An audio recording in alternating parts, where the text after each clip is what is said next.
Straight About productivity, because everyone I talk to, again, ambitious people want to do better than how they're currently doing, always allude to some form of productivity that they would like to have more of. I hear this from people all the time. So let's talk about how we can actually produce.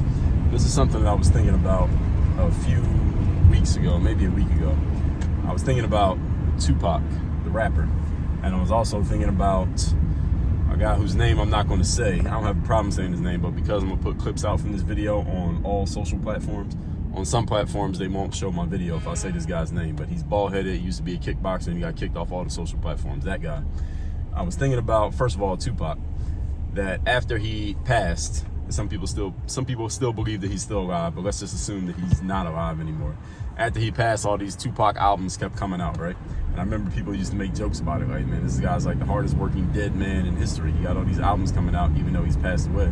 But people who had known him when he was alive, they said they would be in the studio with Tupac, and he would finish one song, he'd be like, yo, put on the next song. And he would just do another one. He was like a studio rat. He would just make all this music. So by the time he passed away, he had like, whatever, how many Tupac albums came out after he died. 10, 15, 20 Tupac albums came out after he died because he recorded all that material while he was still alive.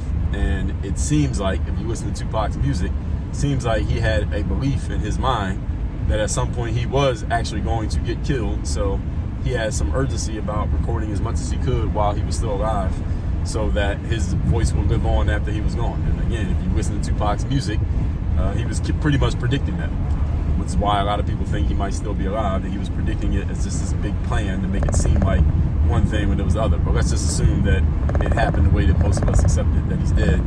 He just recorded a lot while he was alive. And I was thinking about that bald-headed kickboxer. Again, I'm not saying his name, not because I have a problem saying his name. I actually like his stuff, but because I don't want this video to get kicked off other platforms. I want y'all to see it when we put the clips out. Is that when he was incarcerated for a period of time, he still had emails coming out, because I was on his emails list. I'm on his emails list, and I was getting his emails even though he was incarcerated. And I was thinking, what if that happened to me? What if that happened to me and I couldn't send letters? What if I couldn't send letters out to people in my audience? I couldn't communicate with my team in any way, and they just had to put out whatever I already had. That's all they could put out. Now, I got enough material that they could just use stuff that I already put out in the past. Don't even tell people that it came from the past, and keep putting it out. Nobody would know the difference. But what if I wanted to put out stuff that has never come out before, and I just wanted it to keep coming out while I was locked up? What if I was locked up for 3 months? What if I was locked up for 6 months? What if I was locked up for a year? Could I have material still come out? Could my videos like this one still come out? Could my podcast still publish? Could I still put articles out every day? Could I still release new books? How long could I still put my word out there to the world, even if I could not create new material to put out to the world? And thinking about all that, what does this all lead to for all of you? It's your production schedule.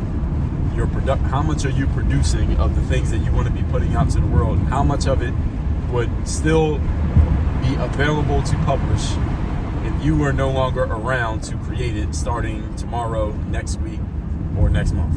How much will be around? What if, and forget about production, it doesn't necessarily have to be, you don't have to have a podcast or a YouTube channel or an email list where you write articles. What if it was just about making sure your family was taken care of? How long could they keep paying the bills with whatever you're going to leave behind for them if you were gone tomorrow or next week, next month, or 6 months from now? How long could people still operate based on the things that you've already put in place? How much of these things still need to be put in place? And if you knew that 3 months from today, you wouldn't be around for another 6 months, could everybody survive that 6 months with whatever you put in place over this next 3 months? And especially those of you who are head of households, you have children, you have staff, you have people who depend on you, this is something you should be thinking about and working on actively every single day, because this could happen. You never know what could happen. But you want everybody in your circle to be set up such that they can be taken care of, even if you're not around to actively do the things on a daily basis. And this is why you need to be producing.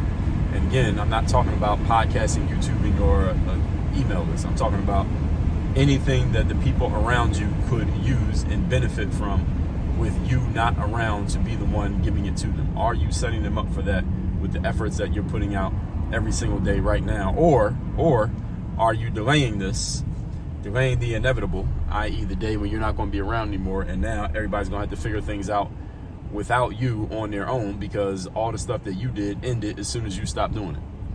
Some of the things that you're doing right now should be setting people up for future opportunity and future success and future winning, future sustenance, just because of the work that you're doing now. Now, of course, you got some work that is just today work. All right, there are things you got to handle right now, tasks that you have to take care of right now, but there should be a plan and some things in place such that everything can keep going even without you. Even if you can't set it up all completely, you should have the plan written out so someone can look at the documentation and say, okay, all we got to do is this. The plan is already laid out because Mike James left the plan and told us exactly what to do with the stuff that he already put in place. All we got to do is just follow these instructions and boom, we're already good to go. Any of you could start doing that right now. Even if you can't do all the tangible things right now, you can at least get the plan in place so that things can keep going without you. Because, as I said, and as you already know, there's going to come a day when you ain't around. And it may be sooner than you think. Not necessarily that you're not around as if you're dead, but not around as if you can't keep doing the same stuff that you're doing right now. You're just unavailable for whatever reason.